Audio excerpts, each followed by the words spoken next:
Halo semuanya. Diam! Diam! Jadi video yang kemarin tuh banyak yang hujat ya. Kan baru awal gitu, jadi banyak yang hujat kayak, "Bang, mau gini bang. Bang, kamu gini dulu bang. Bang, bang. Jadi hari ini aku bakalan bikin video lagi. Kemarin kan yang dunia, sekarang yang Indonesia. Siapa dia? Orangnya ada tuh di Batu Licin. Hai. Oke. Jadi data yang aku dapatkan tuh ada 10 orang. 10 orang yang aku dapatkan tuh, tapi yang aku bahas di sini tuh 5 orang aja. 5 orang aja yang aku bahas nih, misalnya 10 kan kepanjangan.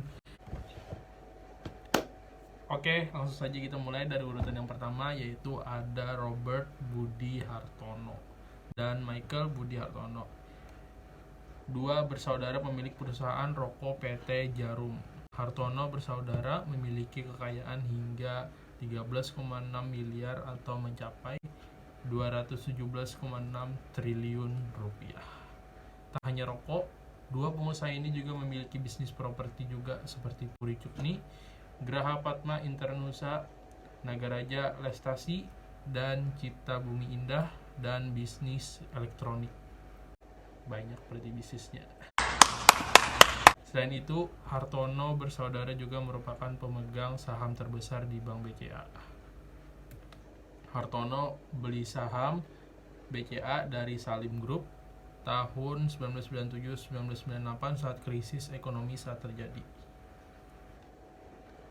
Jadi Hartono nih nukar saham dari Salim Group pas lagi krisis ekonomi di Asia pada tahun 1997 dan 1998. Orang lagi krisis, inya malah nukar saham. Saking banyaknya duit tuh, sahnya tuh kayak tuh. Memang berinvestasi dengan bermain saham bisa menciptakan keuntungan besar jika dijalankan dengan maksimal, apalagi investasi saham yang dikenal dengan high risk, high return. Tetapi jika kamu masih ragu untuk melakukan investasi saham, kamu bisa memiliki belajar dengan kenapa jadi sponsor promosi. Aduh, ini kenapa jadi promosi? Woi. Oke, kita langsung lanjut aja yang kedua ya. Tadi yang pertama itu sempat promosi, entah akunya yang kepanjangan membaca atau emang promosi, aku nggak tahu juga. Jadi yang urutan kedua itu ada Sri Prakash Lohia. Sri Prakash Lohia sendiri adalah seorang perantauan India yang lahir di Kolkata, India pada 11 Juli 1952. Memiliki total kekayaan 4,3 miliar atau sekitar 69 triliun rupiah. Pada tahun 1970-an, ayahnya pindah dari India ke Indonesia lalu mendirikan Indorama sebagai perusahaan pembuat benang pintal. Indorama. Mungkin Indomaret tuh terinspirasi dari Indorama lah. Nah, hingga sekarang perusahaan tersebut berkembang dan mendiversifikasi ke beragam industri seperti pembangkit tenaga listrik, petrokimia, pupuk, bahan baku tekstil, dan lainnya. Hingga sekarang Lohia tetap menduduki posisi chairman Indorama tetapi berdomisili di London. Putranya yaitu Amit menduduki posisi wakil chairman ya. Oke, kita lanjut yang ketiga. Yang ketiga itu ada Dato Sri Tahir yang dikenal sebagai pengusaha sukses dan juga investor dengan total kekayaan hingga 4,1 miliar atau sekitar 66 triliun rupiah. Oh my god! Wow! Pria kelahiran Surabaya 26 Maret 1952 adalah seorang pendiri Mayapada Group sebuah holding company yang memiliki banyak unit usaha di Indonesia. Banyak industri yang dituju dari bisnisnya, mulai dari perbankan, media cetak, properti, rumah sakit, TV berbayar, hingga duty free shopping store.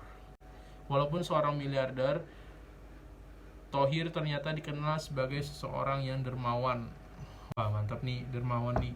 Kita tuh kalau misalnya sudah sukses atau kita tuh sudah banyak duit, kita tuh sukses kayak apa, kayak ini nah, kayak sudah masuk dalam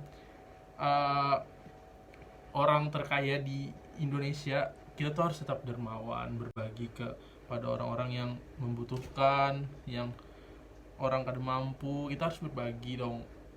Kita kada boleh, apalagi kita tuh selama kita bisi, kenapa kita tuh harus kayak apa yo lah menjelaskannya tuh, selama kita bisi gitu loh, selama kita kau berbagi, kenapa kada lawan juga rezeki itu, misalnya kita berbagi ke orang, Tuhan kita tuh bakalan membalas rezeki yang kita berikan tuh kepada kita pulang. Bahkan saking banyaknya kegiatan filantropis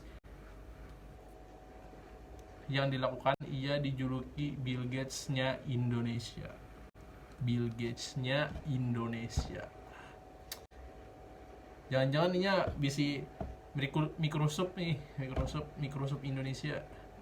Salah satu kunci sukses dari pengusaha sukses ini adalah disiplin.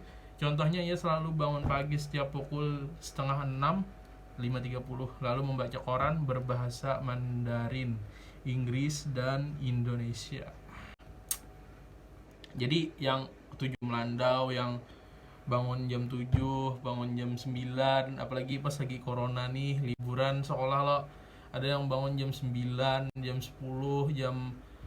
ada bersubuh lagi dah, langsung bangun, langsung juhur gitu. Jadi misalnya hendak sukses nih, usahakan bangun sosok gitu. Kita harus belajar dari muda, jadi pas sudah tua kena bisa dah bangun sosok.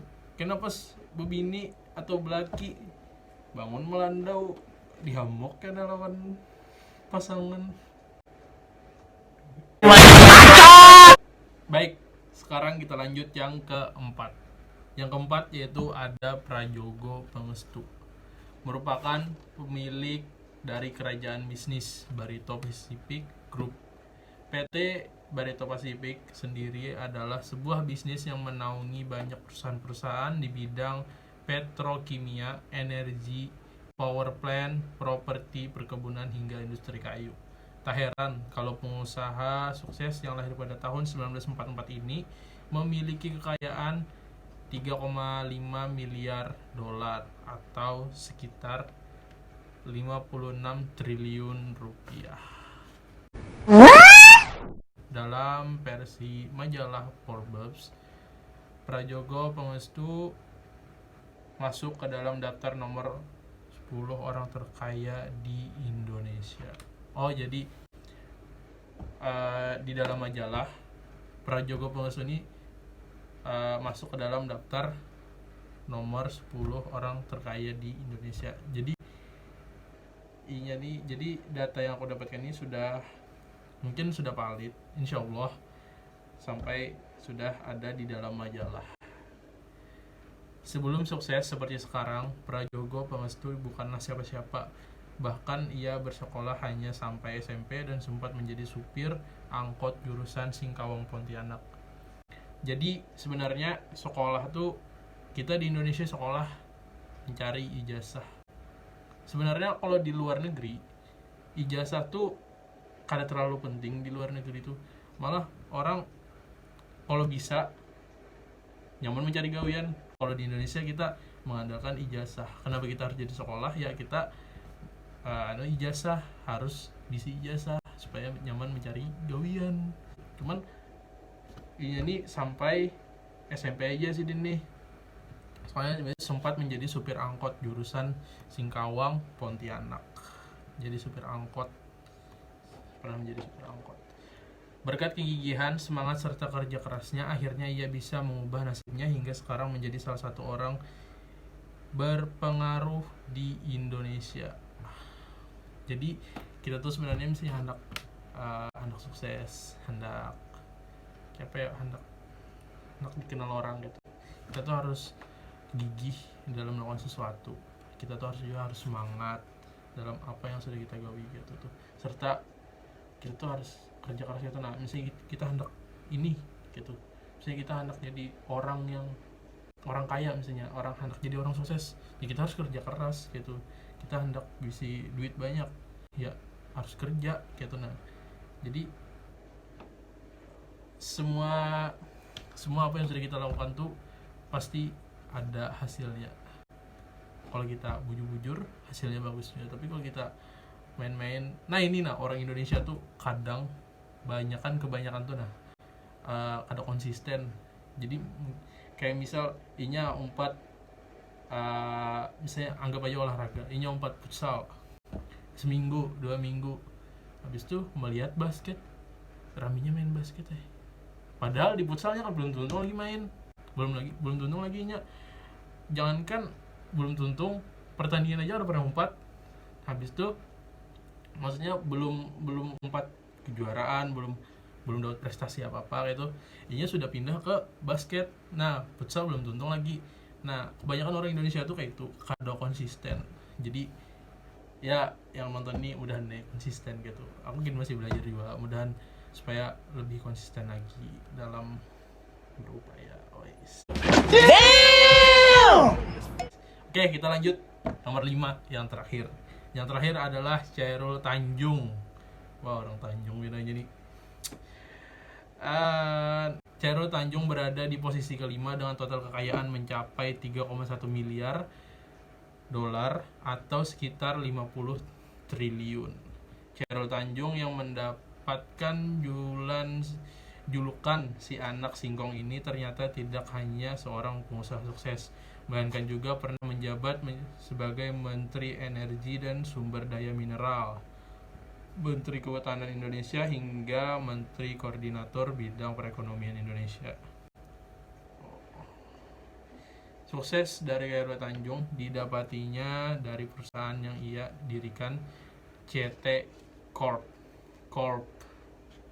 CT Corp sendiri memegang beberapa portofolio investasi seperti PT Bank Mega, TBK, ya kayak Bank Mega itu, PT Bank Mega Syariah, PT Mega Capital Sekuritas, PT Mega Asset Management, PT Mega Finance, PT Asuransi Umum Mega, Mega Insurance, PT Garuda Indonesia, TBK, Trans Resort Bali, CT Agro, Transmedia, dan The Trans Luxury Hotel Bandung.